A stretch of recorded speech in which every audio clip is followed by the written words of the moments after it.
Hello to you, our fine feathered friends. Welcome to You Don't Say Conversations with the Loquacious Mr. Dwayne. I am the recently salubriously stable, according to the Cleveland Clinic, Professor Newhem Valenzuela. Stable salubriously. And this is You Don't Say, where we're talking about a book that we're going to do together. Yes. And it's an unusual situation for me because we're doing it on the air. So we're ready to talk about chapter 1.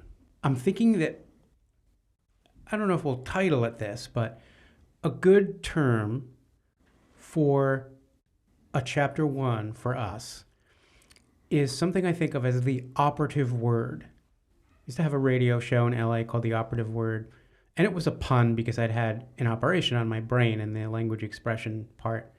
But I found that asking people what word, what's their MO word, what word defines their values and their processes best. And I found and I'd ask professionals this question all the time. And I think for us, because professionals and me. And you, professionals. Let's make believe I'm a professional just for today. Randos from the street. I found it's very hard to pick one word. Everybody does have one word. It's that word that drives them, that is their... Now, see, I think there's a word that people would think of to describe me that's different from the word that I think that drives me. I love that idea. It's ideal if we could find one word that satisfies everything we do. It's like the reason we're here. Like I would think sexy, but you would think hot. Is that what you're talking about? Yeah, that's exactly what I'm talking about. That's what I thought. Okay. Well, I don't know. Usually it's a noun. But that's interesting. Are yours... mine are nouns. Yours are nouns. But they're action nouns. So, gerunds, perhaps? Let me ask you what your first word is. And I have some ideas about how what you perceive me. No. How you perceive yourself. What's your operative word? Fair. Fair. So fairness would be an operative word. Yes. And, okay, that's interesting because it kind of connects with one of mine. So... when did that first come to you as a principle or a value or a mission? Always. It's always been with me. Whether I was able to verbalize it or what it was, it's always been a feeling that I am a crusader for fairness. It drives me. Always. Tell me a story about that. Oh. Well, when I was a kid and... I was always the youngest in my class, but I was a big kid, so I didn't look that young. And I think I was kind of a gay kid, but I don't think kids know what gay kids are, but they know there's something different. And I think kids knew that about me. And I often, well, I don't want to say often, I only had to do it once, was to push back against someone who was starting to pick on me. But what I thought was unfair was when it was done to other kids, and I was just a little kid, and there was nothing I could do about it. I didn't have the skills, I didn't have the emotional or the intelligence to know how I could go about doing that and stop kids from being treated unfairly, except that I would be very friendly towards them. I would include them as in my friend circle. So, even if I got the chance to be with the cool kids, I would never leave behind the kids that were not the ones that were, considered cool. It's almost like balancing it out. If they get treated unfairly there, you're going to treat them fairly in this other realm to kind of balance out the... Well, and I think maybe I'm being a little hard on myself. Perhaps my action of being fair towards the other kids, maybe I would hope that there were at least some of the other kids would notice that and learn from that. Mm. Because, of course, I know now that bullies were bullied, so it's a tougher case to crack. But why do you think you were focused, because if you're in kindergarten, why do you think you're so focused on how other people are getting treated instead of you? Well, it's funny that you should say kindergarten because I was first placed in kindergarten because I was born in January of 1955, but my brother was born in 1953 and was in second grade, and I demanded to not go to kindergarten, to be taken out of kindergarten and go to first grade. So this comes up another part of me, determined. I was determined to get into first grade, and I got into first grade. First into a first grade Catholic school that was like a concentration camp, horrible, scary, everyday traumatic.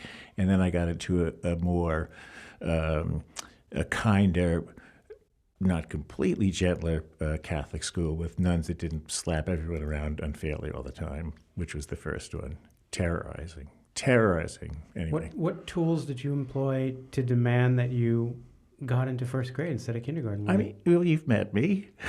There's a lot of things that I just know how to do, but so say I know how to run for office, right? I can't explain to you, but I know how to do it. And I could be your campaign manager. I couldn't really describe to you what I was going to do as your campaign manager, but I would know how to do the job. That's it. I just know how to do stuff. It's an instinct I have. So you deflected, which is a trigger word for you, and I'm using it deliberately to. What was the deflection? You didn't answer the question. What was the question? I said fair. The question was, why do you think you are so focused on mistreatment of other kids as opposed to yourself? Because fair drives me. I fight for fairness. I fight so that no one gets treated differently than other people or less than other people. But why are you focused on other people's mistreatment instead of your own? Because I can take care of myself. Okay. And even if something bad happens to me, how bad could it be? Because I survived it. I mean, that's a very human response. Yeah. Okay. So you learned early that you could take care of yourself. You weren't in need of saving or rescuing. Well, I did. My brother, who is just older than me, was my hero, and he was my protector. Yes. So worst case scenario, you'd have him to do this. Yes. And you didn't have a younger kid in the family yet? No, but he's 3 years younger than me, so he was around. So he was around, but he was a baby. So you didn't like the feeling early, I'm trying to get to this point, of watching other people disenfranchised, mistreated. Exactly. You didn't want to find yourself there again. You didn't want to feel that again. And what were some of the mechanisms to solve that? Was it always rebullying the bully? Or no. Were there other? No, so there was other techniques. I guess the way that I protected other kids as I got older was by befriending them. And if I was someone that no one was going to mess with, well, they weren't going to mess with the kid I was, hanging out with. Who's fighting for you? Why do you have to do the fighting? Well, I used to say, I would have an army behind me fighting for me. Like, don't mess with me, because if you don't deal with me, there's all these people at the gates that are going to come in and overwhelm you, so you better deal with me. That's how I do it, by having a lot of support behind me, with me. You still believe that? Yes. Yes, I haven't been practicing it a lot recently because I'm a little out of shape. Who knew that this was going to happen? I have to rev up to it. It doesn't, I did it for years and years. I never thought I'd have to do it all over again. But you know what? I will. I'm ready to go. I'm trying to figure out the best way that I can do as much damage to the terrible things they're doing and fight to make a better world. And I don't know what that is yet. I mean, I figured out different ways as a community activist, ran for office. There are all kinds of ways you can do that. I just haven't figured out my way to do it right now. It'll come to me. It'll be one of the things. I just know how to do it. I can't tell you, but you'll see it, and I'll know how to do it. Well, the books can help. And the book is also called You Don't Say, and it's compiled from these conversations because we're doing this together. And it's about how words can empower us, right? How to use words to get this stuff done. So you could do this from the comfort of your own desk. You could do this from your cell phone. It's about how to increase your impact through the power of your words, right? So do you have another word on your list that... I just want to... I don't know how you're going to translate when I say to you, I just know how to do it. How are you gonna? That's a good fucking question. Yeah. Stop questioning me. You mean you're not going to tell me at this moment? I can't. Thank you. I just know how to do it. So- But you've been asking me the whole time. And it just occurred to you. How is he going to interpret everything I say when I can't explain Not it myself? everything. I know I did say last show, I did say that we are a big success when you understand what I'm talking about and I understand what you are writing about. That is like the perfect marriage. Articulating the specifics is like my worst thing. So I'm going to hire somebody to do this for me. You're going to laugh at the next one. Focused. Yeah. To say you are the most unfocused person on the face of the earth. But the truth is, I am incredibly razor sharp focused. When I'm focused, I am focused. And when I'm not, I'm just not. Well, I'm going to do the same thing for you, but you just have to trust that I know what I'm doing. Hello? Focusing on the words Yes. is critical, right? This was my master stroke. And I know you don't see it yet, but you're like, what is he talking about? This was supposed to be a memoir. No, this is prescriptive, right? It's what do you and I, as we come together, what's our area of expertise? We're master communicators, supposedly. I have a problem with that because of late I have a brain tumor, and you have a problem with that because you're overly loquacious, overly voluble. And I'm out of practice. Out of practice, yes. Yeah. But I think you are selling yourself short. Like, you at half of what you are even now is like a zillion times better than most people, the vast majority of people I know, in terms of being able to slap things down on paper or be articulate. That's very nice of you to say. Nice. I think I wrote that down. Kind. So words. Words are exactly what we both have in common, and we would, even if our politics were different, right? It's what we've both done with our lives, and so it's the vehicle, the ingredient that we can help people most easily master in their life, and that's why our book is going to be about what our book's about, and all the stuff that you want to talk about, all the historical stuff, the addiction stuff, destigmatizing mental illness, politics, all of that, everything you've ever said that you've told me you want in the book will get in this book. And I'm so good that if the book was going to be about air conditioning and refrigeration, all of that stuff would be in the book. Okay. So you just don't worry about that anymore. You know how I say I waited for you to come along, and then you arrived, and what a gift that is? I do love hearing that. Well, however, I'm not the typical person that you write for or with. I mean, you've written for some people that you have not completely agreed with, let's say. Oh, yeah. And not that you completely agree with me, but you're more on my side of the fence, shall we say, in many, many ways than other people Like you've written politically? for. Yes. Yeah, but that shouldn't matter. I mean, if I'm good at what I do. Oh, but don't you like writing for someone that's, with someone that is more simpatico?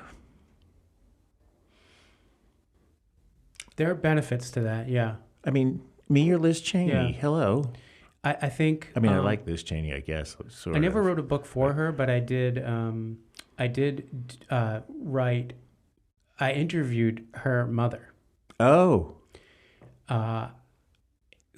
When it was one of my first gigs for a magazine. She was the chairperson of the National Endowment for the Humanities. Yes, she was. And I called her in the article the Red Queen. Quote, Red? The Red Queen. All the ways here are mine, because that was her thing.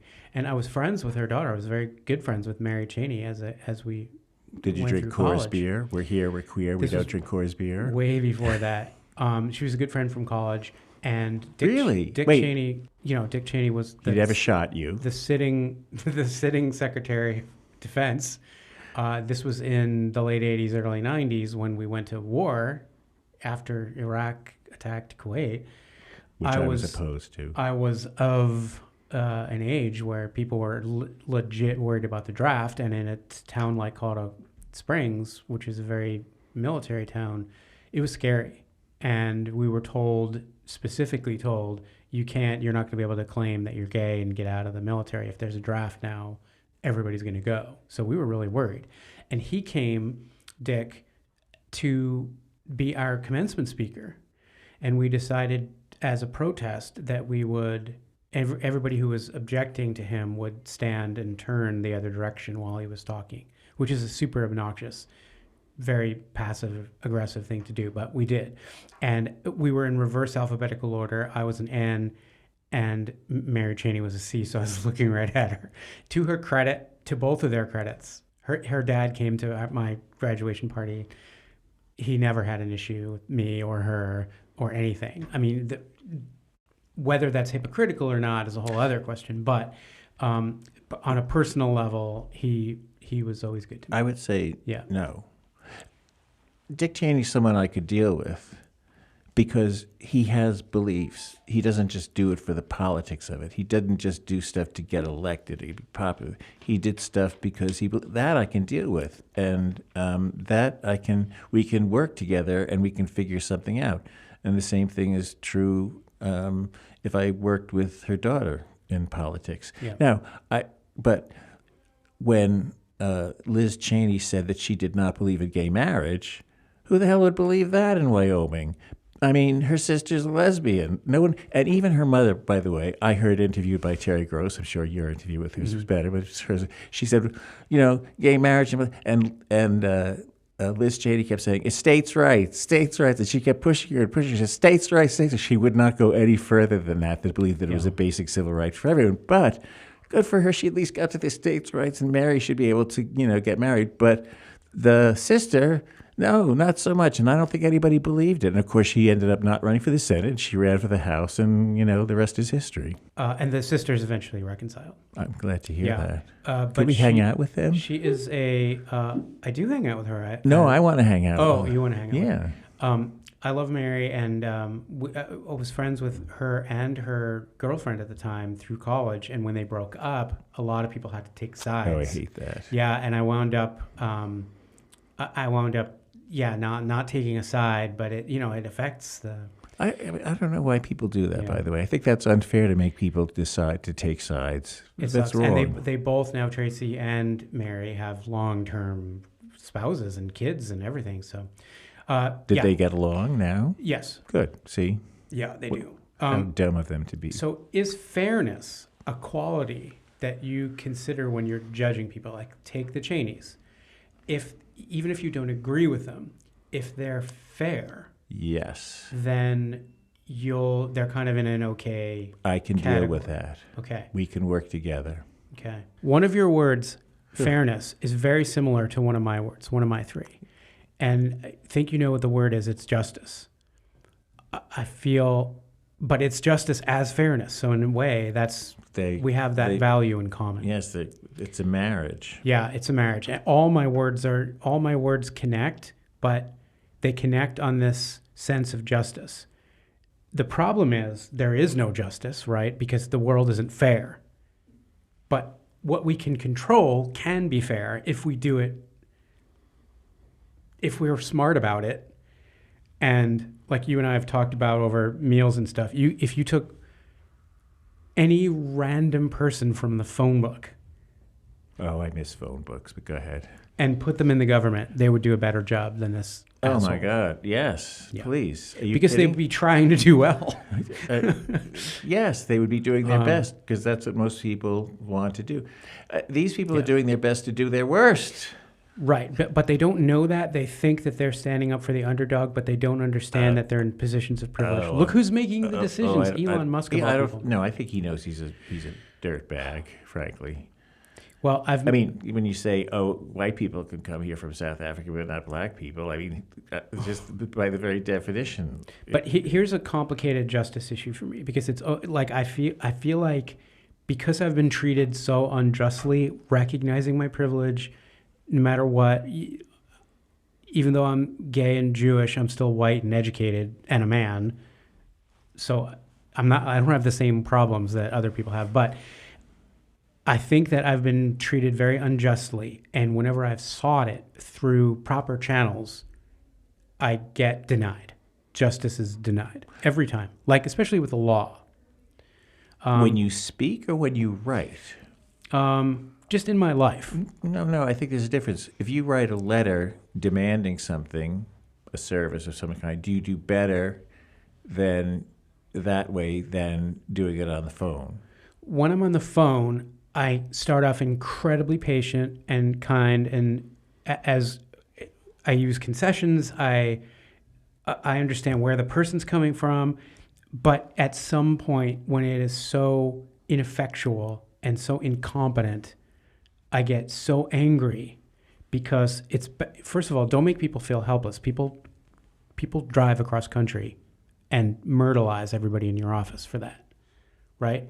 Don't make people feel helpless. Or their girlfriends. Yeah. Make them feel like you're listening at least, and that there's not this endless Kafkaesque loop of inanity. You're talking about they have to listen, or you, or who's listening here? I don't need to be, I need to be listened to. They don't. No. See, this is... I'm talking about a customer service person. When my fucking internet doesn't work. How's that worked out for you?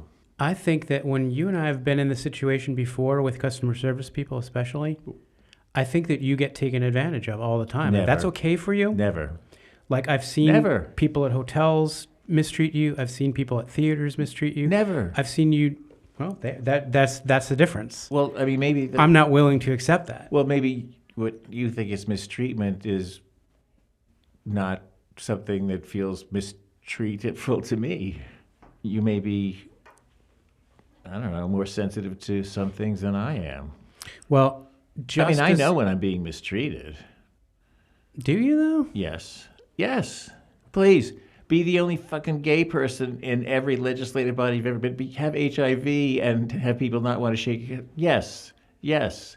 I do know. Try being a gay professor at Rockland Community College. Well, try being a gay professor at Baruch and, and get, well, let's not get into it. But I mean, seriously, ridiculous. Yes. Audience, when the book comes out, it's going to show you how to do these things properly with both of our experiences. But justice to me is, I was going to make a point that was bigger than that one, which is what seems like an injustice isn't necessarily an injustice. It's just the unfair nature of the universe. Nobody ever told you you're supposed to get everything your way, right? I used to teach when I was a professor, when I had a brain, an essay by John Rawls, the philosopher, political philosopher, John Rawls. Yeah. He wrote an essay in the 70s called Justice as Fairness. And so I taught it in my composition class and in honors classes because it's a really fascinating look. His theory is we would have justice, and he defines justice as fairness because they're two different things. The only way we could get that is if we had a society that everybody had equal rights to assets, but the only way that could happen is if there was a veil of ignorance, he called it. Nobody knows what their initial position is going to be. So you don't know whether you're going to be born disabled, a woman, black, gay, rich, poor. So when you're divvying up all the things, you do that in advance with this veil of ignorance. You don't know what your own position is going to be. It's like when the mother slices the cake and says, she tells one of the kids to cut the cake. Yeah. So kid A cuts the cake, but kid B gets to choose the slice. Well, the birthday boy should get the bigger slice if they're uneven, I believe. That would be fair. Birthday boy gets the spank. Don't trigger me. So, it's fair because nobody knows their initial position because they have this veil of ignorance. We don't have a society like that. But that's why we have laws. Yeah, every once in a while it works. It's clearly eroding now, as you use the word erosion. Please, unfair is the name of the game. Unfair is the name of the game because nobody's in an initial position and nobody has a veil of ignorance, right? Everybody knows what position they're in. People don't understand their own privilege. I had a friend who just happened to be an Orthodox Jew. I don't think this had anything to do with where he was coming from, but he was a disabled Orthodox Jew. However, still white, still male, right? Still going to be treated in society a certain way, also very good looking, which helped. And he literally didn't understand the concept of privilege. Like, he didn't understand how when the riots happened in LA, where we were living, that riots could happen because people could feel so disenfranchised, so frustrated, so enormously angry about unfairness in the world. He just didn't get it. And I would say to him, like, do you not get how when our parents taught us, call the boys in blue if ever you're in trouble, or they're behind you, you get a little bit of nervousness, but you're not worried they're going to shoot you in the back of the fucking head. But statistically, black parents have to have that conversation with their kids. Yes. Put your hands on the steering. Like, you don't even understand that. And I also said to him, because he doesn't understand the privilege he has as a male, like, try walking down this alley to my house with a vagina between your legs. Or was he straight? Yeah, straight. But not now. But can I ask a question just on this? Because on some level, he may actually have known it, but just not known that it was fair, because if he was disabled in any community, he was not treated the same as other people. But his argument was... But his thinking may not have been that that's what was going on. I cleverly tried that on him, but his argument was, I had to fight tooth and nail, and look what I accomplished. And by the way, he accomplished amazing things, like... Right. Yeah, like, but crazy. He fought to be treated fairly. He fought to be treated fairly. Yep. And he got it, but he had to fight for it. And so he thinks it's like you pick yourself up with the bootstraps. You need money for boots to do that. Sounds cliche. No. You know that we had a court case recently about our little dog Frida's broken leg. Yes. Well, are you allowed to talk about that? Someone else caused the injury. We were not getting any satisfaction with them as much as we tried being congenial. And I insisted, even though husband Angel, was against it. He didn't want to do it. And I took it upon myself to show him how justice works and how we can, we need to get satisfaction, and she can't advocate for herself, so we have to do this. And he said, I'm telling you, Blake, I really, really, really don't want to do this. And for some reason, that I'm an asshole, I didn't hear him, I didn't listen to him, and I kept sort of pushing, not aggressively, I didn't think, but I would, spend these long conversations with him saying, here's my thing about justice, and these people are mistreating us, and if only they would just say, I'll give you $25 a month for the next 20 years, that's enough. If they acknowledge their level of responsibility, that would be enough. This is why we have small claims court. And even though all my experiences in court have been terrible for me, completely horrible, I think that I talked him into it. And he was uncomfortable the whole way through until the actual case. He was still uncomfortable. It was a miserable, terrible experience for him. And I had to apologize. Dramatically apologize that it was terrible injustice in the relationship that I did in pursuit of justice. So there is a point at which your own feelings of having been taken advantage of or having been slighted by something don't balance out your doing that same thing to someone else. But why did you need him to agree with you? We both needed to be plaintiffs because we both co-own the dog. So we both had to sign off. But who did all the work? What does it matter? Yes, it does. Who did all the work with the dog? In getting the resolution. You did, right? Most of it, yeah. Okay, so you should have said, I'll do all the work. You don't have to do anything. Don't worry about it. I got this. He didn't, but he had to show up. Yeah, you'll have to show up. Listen, Lewis would come, our relationship was falling apart, my ex and I. But when I asked him to come up to Albany during the marriage thing, he was a trooper, and he came up and No. I think you might be missing the point I'm trying to make, which is that I hurt him. It doesn't. No, I was saying you shouldn't have. You didn't have to hurt him. You could have gotten to the end right away. Say, this is how it's going to be. I'm sorry. I know you hate it, but this is who I am, and you are with me with your eyes wide open. Is this why my marriage is still ongoing? Mine was 21 years. How long are you going for? I'm surprised to hear you say this, because my point is the opposite of what you're saying. This is who I am doesn't trump I'm hurting you horribly because you're so uncomfortable. And you were fighting on behalf of the dog, and there was no way that you weren't going to fight on behalf of the dog. The only difference is that you wanted the other people to accept responsibility for what they had done. There was something I could have done. Just stopped it when he told me not to do it. But that's not you. But that was my argument, and it didn't work. Because in the end, I heard him. Yeah, but I mean, I'm not there, but people are who they are. You're a cold asshole. No. I mean, there's some things you could compromise on. I just don't think that's one of them. I think you were right. Why does my belief trump his belief? Well, you just told me he didn't want to fight it the same way you wanted to fight it. This is diminishing you in my eyes. I don't. I have to come up with a way of wording this so that you don't sound like an asshole. I don't think I sound like an asshole, but you do. I even prefaced the whole thing with, this is a justice issue where I created a grave injustice in our relationship. It did damage. Because I wasn't listening. I wasn't caring enough to do what he was asking me to do. And I wanted to win just because I felt like I was right. That's got nothing to do with it, right? The compromise should have been mine. Why does he have to be the one to compromise just because you think I was right? No. I think I was right too.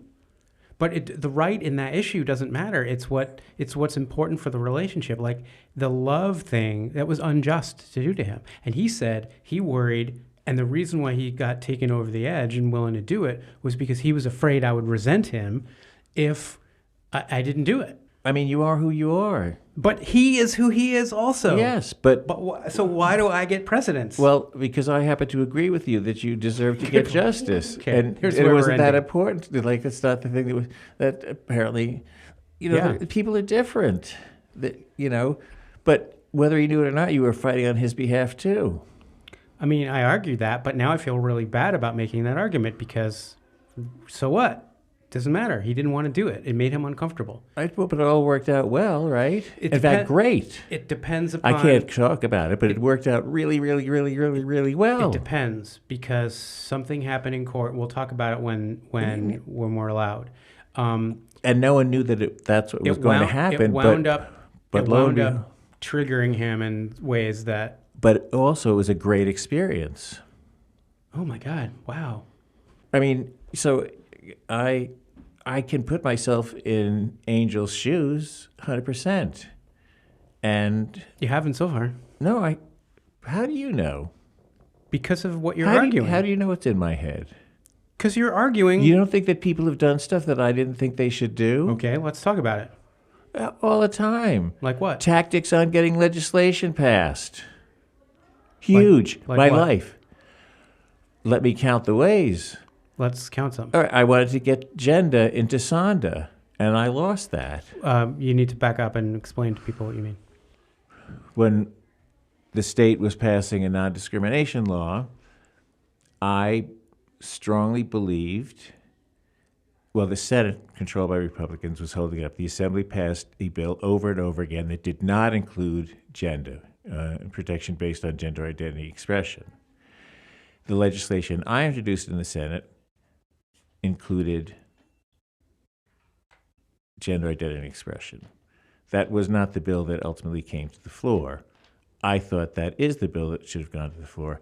I believed that it would pass, but there was a bunch of white rich guys that were afraid. They were afraid that if you put gender in Sonda, it would fail. And I said, that's ridiculous. It's not going to change one vote. The people who are voting against this think it's about men wearing skirts when they're teaching school, and the people who are voting for this are voting for it anyway. And I even convinced the leader of the Republicans of the righteousness of my ways, but the rich, gay, white guys said, no, it might not work. And because they were living in fear, and I was living in determination for fairness. And I lost, and I was mad, and they did bad things to me, and I survived. One of them started calling people saying, don't give me money anymore. And you know what? Plenty of other people were, rich people, don't give them big checks anymore. Fine. I was getting plenty of little checks. I didn't need their money. And by the way, they won. I went to shake their hand. This one guy wouldn't shake my hand. How can you be the winner and not shake the hand of the loser in a battle like that? Like, you win some, you lose some. That's life. I mean, in my relationship, there was some things, we disagreed on things all the time. That's not what broke us up. I think your position regarding the story I told you is completely indefensible. Okay. I can't even see a Well, glimmer. it's a good thing we're not married. Yeah, it's really weird. I've never seen you like this before. It's shockingly cold and like weird. And I think it's pro dog. Okay, so I think this is like something that something that develops from childhood. I don't know what the dynamic was with your parents, but I think that is impacting your thinking on this also. yeah, probably, but Can I just lighten the mood for a moment, please? I don't know. It might piss me off. No, it won't. So, at one point, my mother inherited money from her aunt and I think from her father. And my father, who was a broker, she would give that money to my father to invest because my father didn't want her to buy a new car. So she kept her money and she bought a new fucking car that he didn't want, and he lived. They had a happy, actually their marriage, they were, I don't want to talk about their own, well, I will. I'm telling you, it was a war zone. However, when they got older, they were great with each other. They survived my mother getting the new car and not giving my father the money to invest. And by the way, he left her all his money, and now I get to get a little bit of that. And thus we're sitting here. If your father had won that battle and your mother... She would never have won the battle. Would never have happened. If your father had won that battle and took her money and did what most husbands during that era did, controlled her money, you would have said, look at my mother, she survived, but it would have been unfair. It would have been wrong of him. Yeah. Okay. So who's angel in either of these? Who's angel in your analogy here? She would have been like, Jim, we're in this fucking broken down car stuck on the highway. I told you we should get a new car. There's interpretations of words, and so just because you have the right word doesn't mean you're empowered, because right now we're seeing two intelligent people argue the very basis of what the word justice and what the word fairness means, which is great. And I understand I understand your concept. No, I do. I just don't agree with it. I don't think you... This is like I would have constituent forums and people say, you're not answering the question yet. And I'd say, I am answering the question. You just don't like the answer. But that's so much worse for me in terms of our relationship. Why? Because if I really believe you what you just said... You have to be right all the time? It's not about being right. It's about it is. being... You're telling, you say you think that the way you are is right. And I'm letting you off the goddamn hook about what happened in your relationship. Listen, if we're going to be friends... He's pointing his finger at me. I just want that to be... It's on film. If we're going to be friends, then maybe one of the bases of that is to forget about who's right or wrong, or forget about egos. Read the room, listen to what we're starting to say. I start the conversation with, even though at my core value is injustice and justice, and I've been horribly mistreated, I did that to another person, the person I care about the most.